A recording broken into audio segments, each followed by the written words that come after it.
وہ روایت تھی مسند البزار میں مجموع الزوائد میں صحیح سند کے ساتھ۔ دیکھیے یہ صاحب نا ایک حدیث مسند بزار اور انصاب الاشراف کی پیش کرنے جا رہے ہیں، جس میں وہ 3 لوگوں پر جو ہے یا 3 صحابہ پر اللہ کے نبی صلی اللہ علیہ وسلم سے لعنت نقل کرنے جا رہے ہیں۔ یہ 3 صحابہ پہ ایک روایت پیش کر کے اور کہتے ہیں وہ روایت صحیح ہے، 3 صحابہ پر اللہ کے نبی صلی اللہ علیہ وسلم کی لعنت دکھا رہے ہیں، وہ بھی 3 صحابہ ایک ہی فیملی کے ہیں، بنو امیہ کے، ابو سفیان رضی اللہ تعالیٰ عنہ، ان کے 2 بیٹے یزید اور معاویہ۔ یزید معاویہ کے بیٹے نہیں، یزید بن ابی سفیان جو صحابی رسول ہیں، اور دوسرے معاویہ رضی اللہ تعالیٰ عنہ جو صحابی رسول ہیں۔ ہم ان کے بارے میں بات کر چکے ہیں۔ اللہ کے نبی صلی اللہ علیہ وسلم نے پوری زندگی میں ان بھائیوں کا احترام کیا ہے، ابو سفیان کا بھی احترام کیا ہے، صحابہ نے بھی ان پہ اعتماد کیا ہے، لیکن یہ حضرت ایک جھوٹی روایت لا کے اور لوگوں کو بیوقوف بنانے کی کوشش کرتے ہیں۔ دعویٰ تو رہتا ہے متفقن علیہ بخاری مسلم، اور یہ مردود اور جھوٹی حدیث یہ پیش کرنے جا رہے ہیں۔ میں انشاءاللہ اس میں کیا مسئلہ ہے وہ بھی بتاؤں گا، سنتے ہیں کس نے اعتماد سے بندہ کہہ رہا ہے۔ دیکھیے کہ نبی علیہ السلام نے 3 لوگوں پہ لعنت فرمائی۔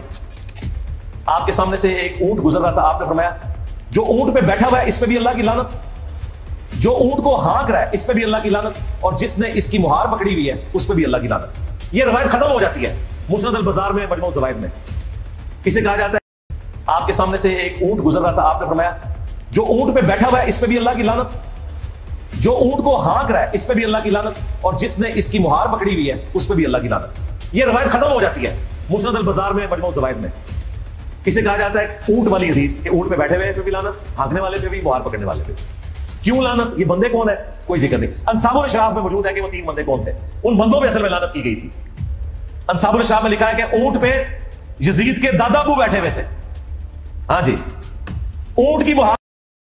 دیکھیے یزید کے دادا یعنی معاویہ کے بیٹے یزید کی بات کر رہا ہے، یعنی ابو سفیان رضی اللہ عنہ، یزید کے ابا جی کے ہاتھ میں تھی، اور اونٹ کو ہانکنے والا یزید کا چاچا تھا۔ چاچا ابا یعنی معاویہ رضی اللہ عنہ اور چاچا یعنی یزید، یہ تینوں صحابی ہیں، معاویہ رضی اللہ عنہ، یزید بن ابی سفیان اور ابو سفیان، یہ تینوں صحابی ہیں۔ تینوں صحابی کے تعلق سے یہ جھوٹی حدیث نقل کر رہا ہے کہ اللہ کے نبی صلی اللہ علیہ وسلم نے لعنت کی ہے۔ اب ذرا دیکھیں آگے، مگن ہے، دیکھو ایک یزید ابھی چاچو ہے۔ تو اب یہ 3 نام میں نے اس لیے نہیں بتایا کہ وہ پھر کلپ کو کاٹیں گے، میں نے آپ کو اشارہ۔ دیکھیے یہ کسی نے نام لکھ کے لگایا بھی ہے بعد میں، یہ مکار کو دیکھیے نہیں بتایا، پھر یہ لگا دیا، اشارہ بھی دیا کہ اس کو لگا کے بتاؤ کون، ابو سفیان، معاویہ، یزید بن ابی سفیان، تینوں صحابی ہیں، تینوں پہ لعنت کی بات کر رہا بندہ۔ یہ بتا دیا کہ اونٹ پہ یزید کا دادا بیٹھا ہوا تھا، مہار اس کے ابے کے ہاتھ میں تھی، اور ہانکنے والا چاچا تھا۔ نام آپ سب کو پتا ہے، ورنہ ہمارے اسٹوڈنٹس کمنٹس میں خود لکھ دیں گے 3 بندوں کے نام۔ ایک منٹ اس کو شروع سے تھوڑا سا اور سنتے ہیں۔ شروع میں وہ روایت تھی مسند البزار میں مجموع الزوائد میں صحیح سند کے ساتھ، کہ نبی علیہ السلام نے 3 لوگوں کو لعنت فرمائی۔ یہ ذرا غور سے سنیے گا، اس نے بھی کہا صحیح سند کے ساتھ، پھر سے سن لیجئے۔ ہاں وہ روایت تھی مسند البزار میں مجموع الزوائد میں صحیح سند کے ساتھ، صحیح سند کے ساتھ کہہ رہا ہے کہ صحیح سند کے ساتھ، مسند بزار میں مجموع الزوائد میں۔ یہ اکثر جو ہے لوگوں کو دھوکہ دیتا ہے، وہ کہتا ہے کہ ہم شیخ البانی کی تصحیح لے رہے ہیں، فلاں کی لے رہے ہیں، دھماکہ کی لے رہے ہیں، بہت سارے لوگوں کی پتہ نہیں کہاں سے حوالے دیتا ہے۔ اس کو کہا صحیح سند کے ساتھ، یہ محقق ہے، یہ سندوں کو چیک کرنے کی صلاحیت ہے اس کے اندر۔ کس نے کہا صحیح سند کے ساتھ؟ یہ فیصلہ ہے کس کا؟ علی مرزا کا خود کا ہے یا اس نے کسی سے نقل کیا ہے؟ بتائے، یعنی کون اہل سنت کا محدث ہے جس نے اس کو صحیح سند ڈکلیئر کیا؟ یہ بہت بڑی مکاری ہے اس بندے کی۔ اس نے صحیح سند کہا، یہ خود بول رہا ہے، یہ کسی شیخ البانی یا جو بار بار حوالے دیتا ہے، شیخ البانی کا، شیخ زبیر علی زئی رحمہ اللہ، اور 2-3 اہل علم کے بار بار حوالے دیتا، ان میں سے کیا کسی نے اس کو صحیح کہا؟ نہیں کہا۔ یہ جو صحیح سند بولا، یہ اپنا دعویٰ ٹھونک رہا ہے صحیح سند ہے، کسی کا کوئی ریفرنس نہیں دیا، اور اس کی یہ لیاقت تو ہے نہیں، اس کے اندر یہ تو قابلیت ہے نہیں کہ اس کو صحیح بولے، سندوں کی تحقیق کرے۔ کتنی سندوں کی تحقیق کیا پوری لائف میں؟ یہ کون ہوتا بولنے والا صحیح سند ہے؟ ٹھیک ہے، اب آئیے میں آپ کے سامنے بتاتا ہوں اس روایت کی حقیقت کیا ہے۔ دیکھیے بہت پہلے، میرے خیال سے 15 سال پہلے میں اس روایت کی حقیقت بیان کر چکا۔ یہ لوگ اس کو بہت دوڑا رہے ہیں، ایسا لگ رہا ہے کہ لوگوں نے اس کا جواب نہیں دیا ہے۔ آپ جا کے انٹرنیٹ پہ سرچ کریں، میرا ایک مضمون ہے کہ کیا ابو سفیان رضی اللہ عنہ، امیر معاویہ رضی اللہ عنہ اور ان کے بھائی پر نبی صلی اللہ علیہ وسلم نے لعنت کی ہے؟ یہ آرٹیکل میرا ہے، آپ کو 15 سال پہلے مل جائے گا، انٹرنیٹ پہ موجود مل جائے گا. بہت پہلے میں نے اس کو لکھا تھا، 10-12 سال یا 15 سال پہلے، میں کم سے کم 10 سال پہلے کا تو آرٹیکل ہے ہی. میری ویب سائٹ پہ بھی آپ کو مل جائے گا. میں صرف خلاصہ پیش کروں گا، ڈیٹیل میں اگر آپ کو اس روایت کی تحقیق پڑھنی ہے تو میری ویب سائٹ پہ جائیں، معاویہ رضی اللہ تعالیٰ عنہ کی جو کیٹیگری ہے ان کے نام کی، اس میں آپ دیکھیں گے یہ آرٹیکل آپ کو مل جائے گا. میں یہاں آپ کو مختصر بتاتا ہوں یہ روایت کا معاملہ کیا ہے. دیکھیں یہ جو چاہے اس نے زور دیا ہے انصاب الاشراف کا، کیونکہ بزار میں کیا ہے، نام نہیں ہے، بزار کی سند میں نام نہیں ہے، اس کی سند بھی، بزار کی سند تو بہت ہی واضح طور پہ ضعیف ہے. اور یہ انصاب الاشراف میں اس شخص نے کہا کہ اس میں تینوں کا نام موجود ہے کہ اللہ کے نبی صلی اللہ علیہ وسلم نے جو ہے لعنت کی. یقیناً جو ہے نام جو ہے موجود ہے بزار کی انصاب الاشراف کی روایت میں، لیکن انصاب الاشراف کی روایت جس میں نام موجود ہے یہ روایت ضعیف ہے. اچھا ایک بار اور بتا دوں کہ یہ شخص جو نا حافظ زبیر علی زئی رحمہ اللہ کے حوالے بہت دیتا ہے اپنے سپورٹ میں کہ انہوں نے اس کو صحیح کہا ہے، اور بہت ساری باتیں کرتا ہے ان کے حوالے سے. لیکن آخری عمر میں حافظ زبیر علی زئی رحمہ اللہ نے اس پوری کتابی کا انکار کر دیا. ہم نہیں انکار کرتے اس کا، میں اس کا جواب دے رہا ہوں، لیکن حافظ زبیر علی زئی جن کی تحقیق پہ بندہ اعتماد کرتا ہے، انہوں نے تو صاف کہہ دیا کہ انصاب الاشراف یہ ثابتی کتاب ثابت ہی نہیں ہے. یعنی پوری کتاب میں جو بھی روایت ہے یہ اگر اس کو ذرا بھی شرم و حیا ہے جو بار بار حوالے دیتا ہے تو اس شخص کو جو ہے اس کتاب کا نام نہیں لینا چاہیے، کیونکہ جن کو تم اپنا جو ہے استاد بولتے ہو یا اپنا دعویٰ کرتے ہو کہ آپ نے ان سے سیکھا، ان کے حوالے دیتے ہو، انہوں نے تو انکار کر دیا. بہرحال اب میں سند پہ آتا ہوں.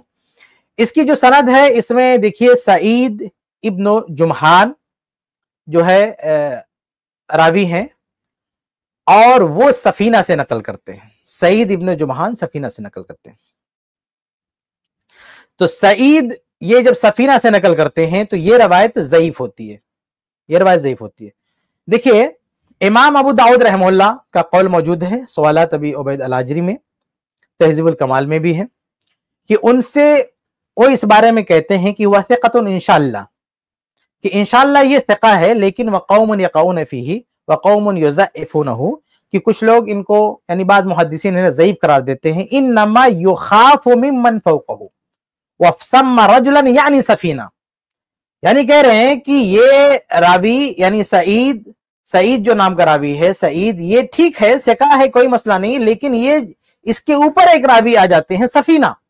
تو جب یہ سفینہ سے نقل کرتے ہیں تو اس میں مسئلہ ہوتا ہے، سفینہ سے یہ روایت کرتے ہیں تو یہ محدثین ان کو ضعیف قرار دیتے ہیں. تو امام ابو داؤد رحمہ اللہ سے پتا چلا کہ اگر یہ سفینہ سے روایت نہیں کرتے تب تو ٹھیک ہے ان کا مسئلہ، لیکن جہاں جہاں سعید ابن جمحان سفینہ رضی اللہ عنہ سے روایت کریں گے وہاں وہاں ان کی روایت ضعیف قرار پائے گی.